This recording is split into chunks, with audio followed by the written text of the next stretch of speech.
The Adventure of the CHEMISNAKE Slayer.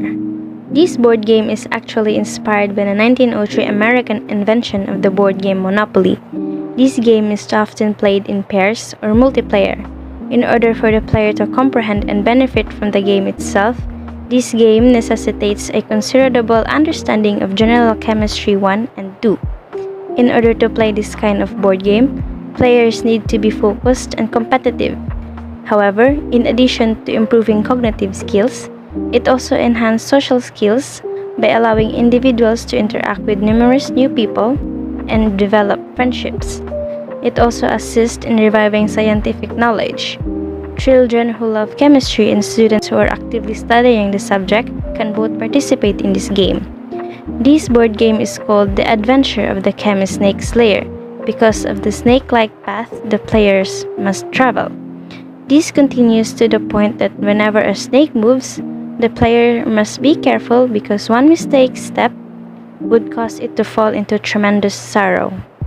This board game has benefits in regards to our wellness, such as intellectual wellness, cognitive skills, and social skills. Intellectual wellness is one of the benefits because it engages the individual in creative and stimulating mental activities that help them increase their knowledge and abilities and grow their potential. Cognitive skills is also one of the benefits because it is a key skill of our brain that we use to think, read, learn, and recall knowledge about this topic. Lastly, social skills is one of the benefits because it allows individuals to interact with numerous students, people, and develop friendships. Equipment and materials needed of this game are 2 to 3 dice, 2 to 3 chess pieces, and 3 types of cards: green card, random question card, and multiple colored cards, which is red, blue, and yellow. The rules of the game have do's and don'ts. The do's of the game: 1. You can roll again if you land on a dice tile. 2.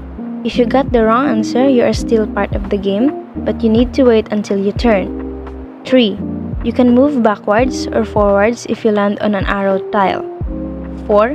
You can randomly pick color if you land on a multiple colored cards. The don'ts of the game: 1. Don't roll twice if you don't land on a dice tile. 2. You are not allowed to advance forward if you get the wrong answer. 3.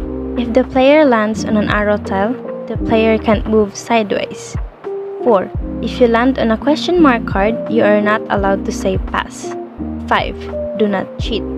And lastly, do not sabotage. Violations is also acknowledged of this game. If a player cheats on the game, that player will lose a point. Example of using of notes or phone for searching. If you sabotage, you also lose a point. As for the scoring of this game, the first player to step on the last tile would get plus 3 points, and the game would end at that time. But the one with the highest points would win. You get a point if you complete a task, otherwise, your points will be minused. And if you have 0 points and you didn't complete a task you got, your score would dip to a negative. Each tile of cards would have different points, which are 3 points for question mark card tile, 2 points for green card tile, and 3 points for multiple card tile.